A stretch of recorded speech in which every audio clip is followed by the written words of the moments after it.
A continuación me gustaría invitar a Alfredo Flores, creo que está en pantalla, en calidad de secretario ejecutivo del COSEFIN, y al señor Nelson Salazar, como asesor técnico también del COSEFIN, del secretariado, para quizá contarnos un poquito sobre los retos macro y fiscales que enfrentan en particular los países del COSEFIN. Alfredo, creo que empieza usted. Le paso la palabra. Sí, muchísimas gracias. Se observa perfectamente, ¿verdad? Sí, perfectamente. Gracias. Ok. Muchísimas gracias. Muy buenos días, estimadas autoridades del Banco Mundial y de los ministerios de Hacienda y bancos centrales que hoy nos acompañan. Aprovecho para agradecer a don Pedro Luis Rodríguez por haberme invitado a este espacio. Y bueno, dentro del marco de, de esta actividad, quiero presentarles el panorama y algunas reflexiones de la realidad macrofiscal de Centroamérica, Panamá y la República Dominicana, que son los países que conforman el Consejo de Ministros de Hacienda de Centroamérica, Panamá y la República Dominicana. Básicamente aquí quiero hablarles un poco acerca del contexto de la deuda en los países del COSEFIN. Después de indicarles pues cómo va a ser la trayectoria en los países del endeudamiento público y comentarios de cierre. Tenemos un contexto internacional que algunos autores dicen que se caracteriza por ser volátil, incierto, complejo y ambiguo, pero otros van más allá y hablan de que más bien se trata de un entorno quebradizo, ansioso, no lineal e incomprensible. De cualquier manera, el entorno tiene bastante incertidumbre que está estimulada por los siguientes factores. En primer lugar, se ha intensificado la desaceleración a nivel mundial, producto pues fundamentalmente de la desaceleración de China. Han aumentado las presiones inflacionarias, que es una consecuencia de la liquidez que inyectaron los países desarrollados para ayudar a empresas y a hogares en dificultades en el marco de la pandemia. Y bueno, también está factores de oferta que gatillan las presiones inflacionarias. Por supuesto, la respuesta por parte de los bancos centrales del mundo ha sido incrementar las tasas de interés. Eso significa un financiamiento externo más costoso para la economía en desarrollo y emergente. Por supuesto, el conflicto de Ucrania y de Rusia incrementa la incertidumbre en los mercados. Como les voy a mostrar a continuación, pues van a haber aumentos en los precios de energía, puede aumentar la inseguridad alimentaria y en suma vamos a tener unas condiciones financieras más restrictivas y esto va a presionar lo que es las finanzas públicas en nuestros países. Aquí vemos el crecimiento económico por las regiones seleccionadas en el mundo, pues como dijo don Bill Maloney, tuvimos un crecimiento decente allá por 2021 de aproximadamente 6%, de acuerdo con el World Economic Outlook que presentaron el día de ayer, pero a futuro, o sea, 2022, 2023, ese crecimiento económico va a irse desacelerando, lo que constituye la previsión más débil desde 2001, excepto pues por la crisis financiera mundial y la aguda fase de la pandemia del COVID, que refleja una desaceleración significativa en las economías grandes. Como les decía a continuación, los precios de commodity están al alza. Hubo una contracción en nuestros países generalizada. Hubo un pico de recuperación en 2021, pero en 2022, digamos que hay un enfriamiento generalizado en las economías de la región y por supuesto, un desempeño heterogéneo. En cuanto a las perspectivas de crecimiento del PIB en los países del COSEFIN, pues vemos de que en 2022 los países con mayor crecimiento en ese orden serán Panamá, la República Dominicana y Nicaragua. Con la recuperación, pues, incrementaron lo que son las presiones inflacionarias en 2022. Esto afectó grandemente lo que es el consumo privado, pues, porque golpea en el poder adquisitivo de los consumidores y se espera que se ralentice, pues, la inflación en los años sucesivos. Por supuesto, la pandemia constituyó un retroceso en cuanto a los logros que se habían alcanzado de reducción de pobreza y de desigualdades.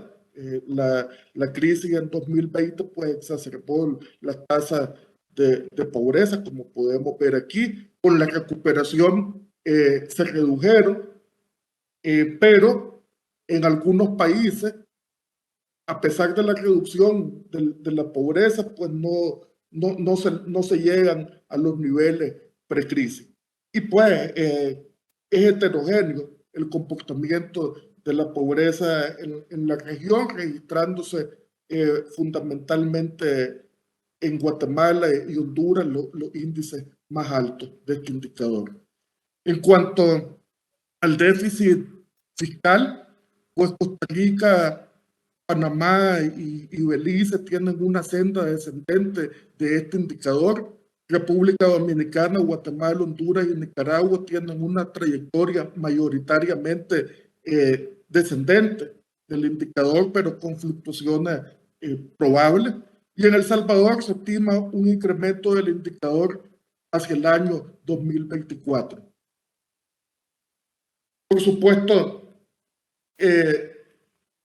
la inflación es un gran flagelo y los países han implementado medidas tanto por la parte fiscal como por la parte monetaria. En el caso de las medidas de política monetaria tenemos también una heterogeneidad en las medidas, pero en general en la política monetaria se muestra contractiva. En este caso, Costa Rica y República Dominicana han subido la tasa de política monetaria de manera sustancial. Costa Rica pasó de 1.25 a 8.5, Dominicana de 3.5% a 8% y a 8.25%. En el caso de Guatemala se mantuvo estable la tasa de política monetaria desde junio de 2020 en 1.75 y se subió a 2.25 y recientemente a 3%. Honduras la ha mantenido invariante en 3% desde noviembre de 2020. Nicaragua la subió a 3.5, 4, 5, 5.5 y 6% recientemente. Y eso es por parte de las medidas de política monetaria en los países que pueden hacerlo. En el caso de los otros dos países, miembros de nuestro consejo, que están dolarizados, como es el caso de El Salvador y de Panamá, solo tenemos medidas desde el ámbito fiscal para hacer frente a las presiones inflacionarias en la forma de subsidios a los precios de los combustibles y subsidios a la factura energética residencial.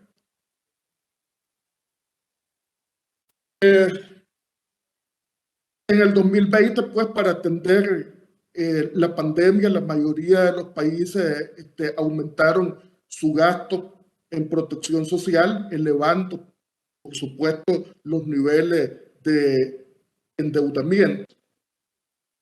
Con la recuperación, pues los requerimientos hicieron de deuda, pues bajaron un poco, pero no lo hicieron pues a llegar a los niveles prepandémicos. Y los países pues son heterogéneos en cuanto a las dinámicas de endeudamiento. Por un lado, tenemos países como Nicaragua, El Salvador, Guatemala y Honduras y Dominicana, donde predomina la deuda externa, fundamentalmente de organismos multilaterales, y tenemos Costa Rica y Panamá, donde predomina la deuda interna, principalmente de la banca comercial. En este sentido, aquí incorporando toda la incertidumbre proveniente del sector externo, hicimos un esbozo de cómo se podría comportar el endeudamiento público a través de un análisis sencillo de sostenibilidad. Y entonces aquí delineamos las principales trayectorias del coeficiente de deuda-PIB. Y ofrecemos también lo que es la calificación crediticia. Entonces, para el caso de Costa Rica, va a haber una mejora del superávit primario. Eso pues coloca a la trayectoria de la deuda en un sentido descendente. Va a estabilizarse la deuda en las administraciones públicas en 2022 y va a disminuir gradualmente.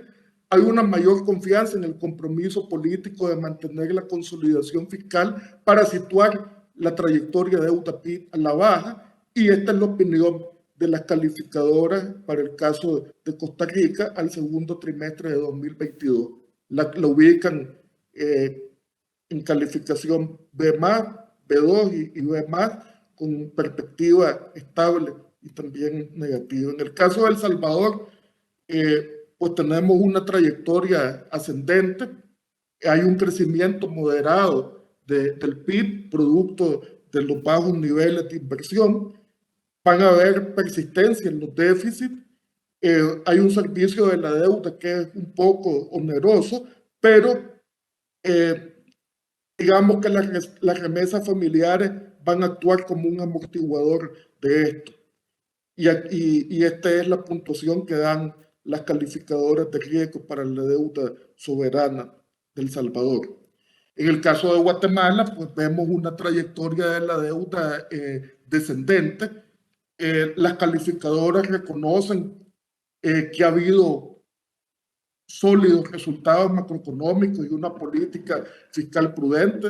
También hay resiliencia de las remesas familiares y el manejo de los shocks macroeconómicos resultantes de la pandemia no han provocado cambios significativos, como podemos ver en esta tabla, en su posición crediticia.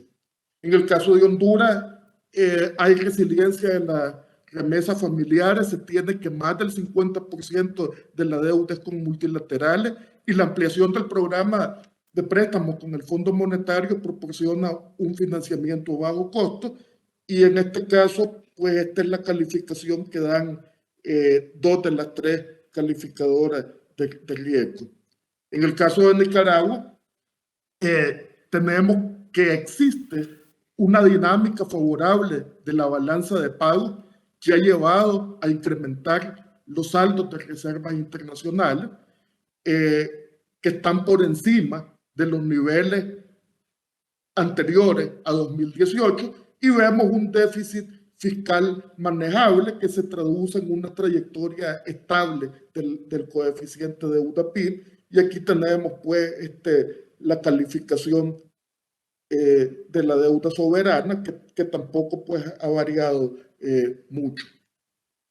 En el caso de Panamá, pues vemos una reducción gradual de la relación deuda-PIB, y por supuesto hay buenas perspectivas de crecimiento económico hasta recuperar los niveles de crecimiento registrados antes de la pandemia.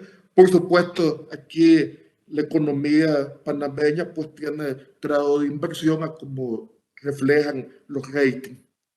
En el caso de República Dominicana, el turismo, que es un rubro muy importante, se está recuperando, superando los niveles prepandemia e impulsan la reactivación económica, la inversión privada, la construcción, la dinámica interna del consumo, la manufactura de zona franca y las remesas.